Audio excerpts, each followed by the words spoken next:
નમસ્કાર, સત્યમેવ જયતે લાઈવ ન્યૂઝમાં આપનું સ્વાગત છે। વડોદરાના ગોરવા વિસ્તારમાં ઢોર પકડવા ગયેલી પાલિકાની ઢોર પાર્ટી પર હુમલો કરવામાં આવ્યો હોવાનો આક્ષેપ થયો છે। નંદનવન સોસાયટીમાં ગૌપાલકો અને પાલિકાની ટીમ વચ્ચે મારામારી થઈ હોવાની ફરિયાદ સામે આવી છે।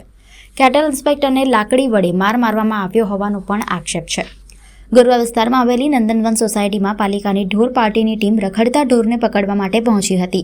દરમિયાન પશુપાલકો અને પાલિકાની ટીમ વચ્ચે બોલાચાલી થયા બાદ મામલો ઉગ્ર બન્યો હોવાની માહિતી છે। પાલિકાના કેટલ ઇન્સ્પેક્ટરને લાકડી વડે માર મારવામાં આવ્યો હોવાનો આક્ષેપ કરવામાં આવ્યો છે, જ્યારે પશુપાલકોએ અપશબ્દો બોલી ઝઘડો કર્યો હોવાની પણ ફરિયાદ છે। એટલું જ નહીં, પાલિકાના કર્મચારીઓને તેમના ઘરે આવીને પણ મારવાની ધમકી આપવામાં આવી હોવાનો આક્ષેપ થયો છે। ઘટનામાં ઢોર પાર્ટી પર હુમલો કર્યા બાદ પશુપાલકો બાંધેલી ગાયો પણ છોડાવી ગયા હોવાની માહિતી સામે આવી છે। સમગ્ર મામલે હવે પાલિકા કર્મચારીઓ દ્વારા પોલીસ ફરિયાદ અને જવાબદારો સામે કડક કાર્યવાહી કરવાની તજવીજ હાથ ધરવામાં આવી રહી છે।